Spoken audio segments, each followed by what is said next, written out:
ॐ श्रीं ह्रीं क्लीं ग्लौं घं गणपतये वरवरद सर्वजनं मे वशमानाय स्वाहा।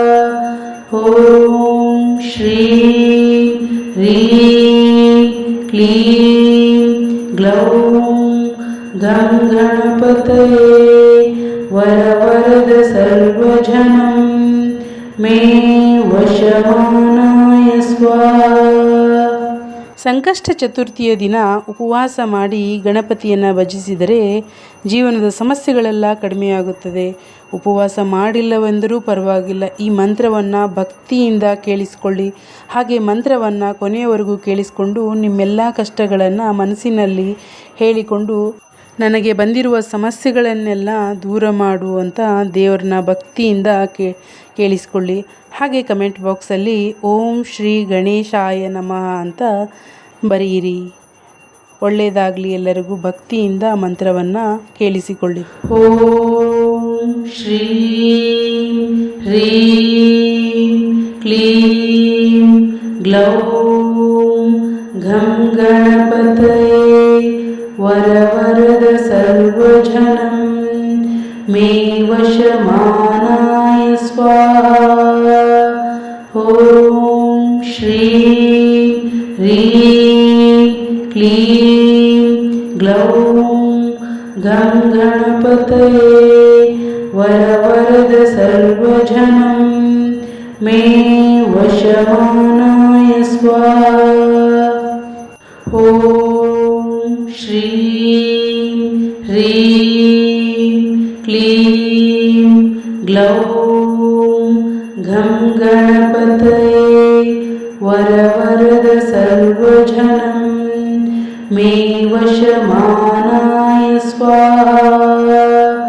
ಓಂ ಶ್ರೀಂ ಹ್ರೀಂ ಕ್ಲೀಂ ಗ್ಲೌಂ ಘಂ ಗಣಪತಯೇ ವರವರದ ಸರ್ವಜನಂ ಮೇ ವಶಮಾನಾಯ ಸ್ವಾಹಾ. ಓಂ ಶ್ರೀಂ ಹ್ರೀಂ ಕ್ಲೀಂ ಗ್ಲೌಂ ಘಂ ಗಣಪತಯೇ ವರವರದ ಸರ್ವಜನಂ ಮೇ ವಶಮಾನಾಯ ಸ್ವಾಹಾ.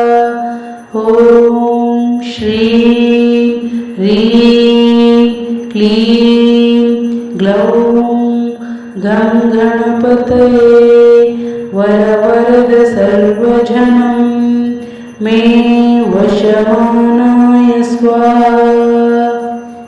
ಓಂ ಶ್ರೀಂ ಹ್ರೀಂ ಕ್ಲೀಂ ಗ್ಲೌಂ ಘಂ ಗಣಪತಯೇ ವರವರದ ಸರ್ವಜನಂ ಮೇ ವಶಮಾನಾಯ ಸ್ವಾಹಾ. ಓಂ ಶ್ರೀಂ ಹ್ರೀಂ ಕ್ಲೀಂ ಗ್ಲೌಂ ಘಂ ಗಣಪತಯೇ ವರವರದ ಸರ್ವಜನಂ ಮೇ ವಶಮಾನಾಯ ಸ್ವಾಹಾ. ಓಂ ಶ್ರೀಂ ಹ್ರೀಂ ಕ್ಲೀಂ ಗ್ಲೌಂ ಘಂ ಗಣಪತಯೇ ವರವರದ ಸರ್ವಜನಂ ಮೇ ವಶಮಾನಾಯ ಸ್ವಾಹಾ. ಓಂ ಶ್ರೀಂ ಹ್ರೀಂ ಕ್ಲೀಂ ಗ್ಲೌಂ ಘಂ ಗಣಪತಯೇ ವರವರದ ಸರ್ವಜನಂ ಮೇ ವಶಮಾನಾಯ ಸ್ವಾಹಾ.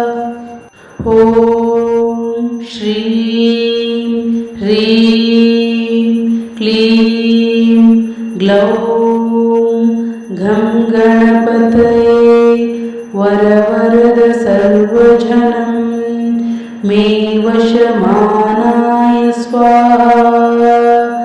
ಓಂ ಶ್ರೀಂ ಹ್ರೀಂ क्लीं ग्लौं घं गणपतये वरवरद सर्वजनं मे वशमानाय स्वाहा।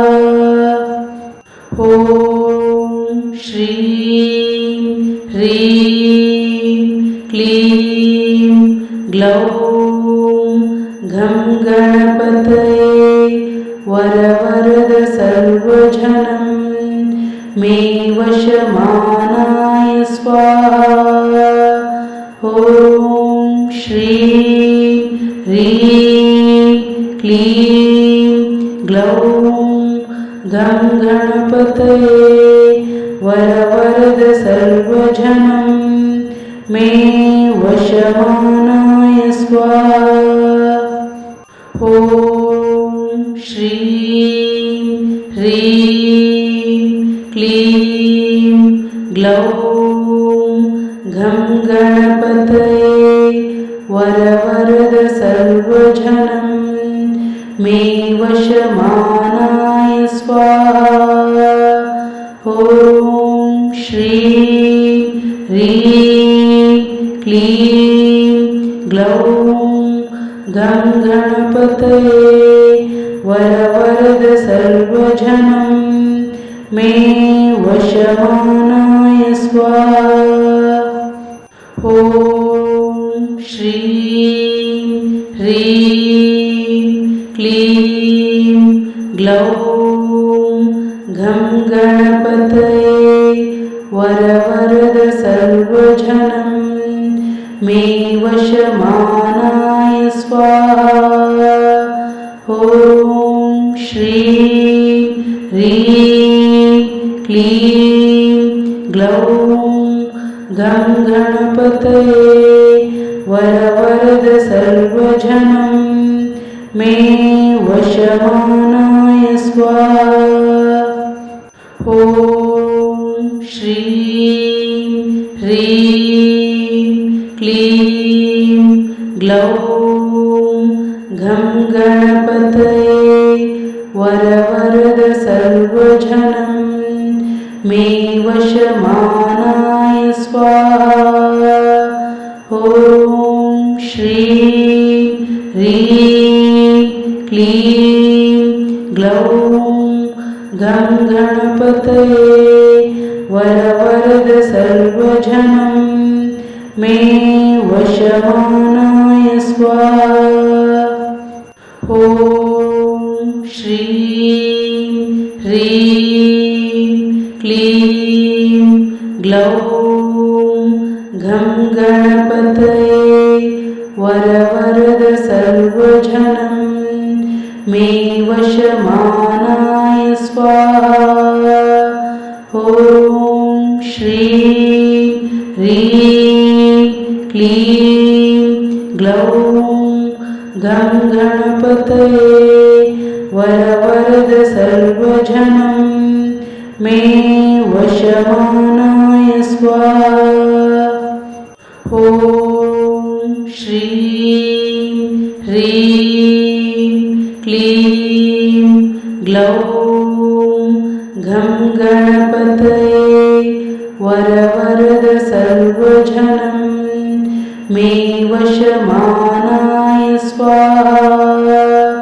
ॐ श्रीं ह्रीं क्लीं ग्लौं घं गणपतये वरवरद सर्वजनं मे वशमानाय स्वाहा। ॐ श्रीं ह्रीं क्लीं ग्लौं घं गणपतये वरवरद सर्वजनं मे वशमानाय स्वाहा।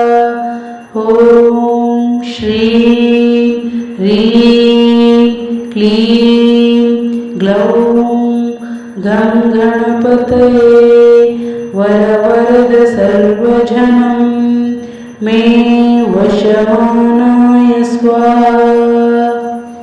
ॐ श्रीं ह्रीं क्लीं ग्लौं घं गणपतये वरवरद सर्वजनं मे वशमानाय स्वाहा। ॐ श्रीं ह्रीं क्लीं ग्लौं घं गणपतये वरवरद सर्वजनं मे वशमानाय स्वाहा। ॐ श्रीं ह्रीं क्लीं ग्लौं घं गणपतये वरवरद सर्वजनं मे वशमानाय स्वाहा। ॐ श्रीं ह्रीं क्लीं ग्लौं घं गणपतये वरवरद सर्वजनं मे वशमानाय स्वाहा। ॐ श्रीं ह्रीं क्लीं ग्लौं घं गणपतये वरवरद सर्वजनं मे वशमानाय स्वाहा। ॐ श्रीं ह्रीं क्लीं ग्लौं घं गणपतये वरवरद सर्वजनं मे वशमानाय स्वाहा। ॐ श्रीं ह्रीं क्लीं ग्लौं घं गणपतये वरवरद सर्वजनं मे वशमानाय स्वाहा।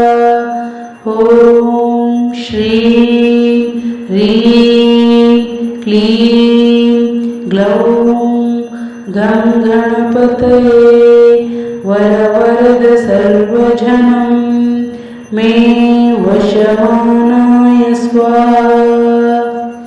ॐ श्रीं ह्रीं क्लीं ग्लौं घं गणपतये वरवरद सर्वजनं मे वशमानाय स्वाहा।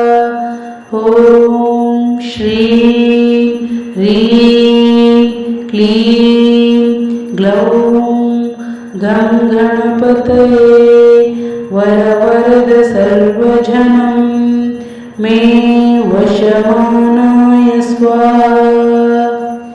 ॐ श्रीं ह्रीं क्लीं ग्लौं घं गणपतये वरवरद सर्वजनं मे वशमानाय स्वाहा। ॐ श्रीं ह्रीं क्लीं ग्लौं घं गणपतये वरवरद सर्वजनं मे वशमानाय स्वाहा। ॐ श्रीं ह्रीं क्लीं ग्लौं घं गणपतये वरवरद सर्वजनं मे वशमानाय स्वाहा। ॐ श्रीं ह्रीं क्लीं ग्लौं घं गणपतये वरवरद सर्वजनं मे वशमानाय स्वाहा। ॐ श्रीं ह्रीं क्लीं ग्लौं घं गणपतये वरवरद सर्वजनं मे वशमानाय स्वाहा। ॐ श्रीं ह्रीं क्लीं ग्लौं गं गणपतये वरवरद सर्वजनं मे वशमानाय स्वाहा। ॐ श्रीं ह्रीं क्लीं ग्लौं घं गणपतये वरवरद सर्वजनं मे वशमानाय स्वाहा। ॐ श्रीं ह्रीं क्लीं ग्लौं गं गणपतये वरवरद सर्वजनं मे वशमानाय स्वाहा। ॐ श्रीं ह्रीं क्लीं ग्लौं घं गणपतये वरवरद सर्वजनं मे वशमानाय स्वाहा।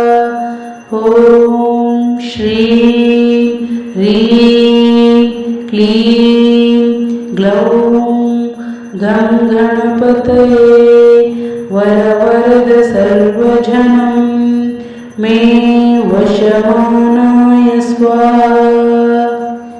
ॐ श्रीं ह्रीं क्लीं ग्लौं घं गणपतये वरवरद सर्वजनं मे वशमानाय स्वाहा।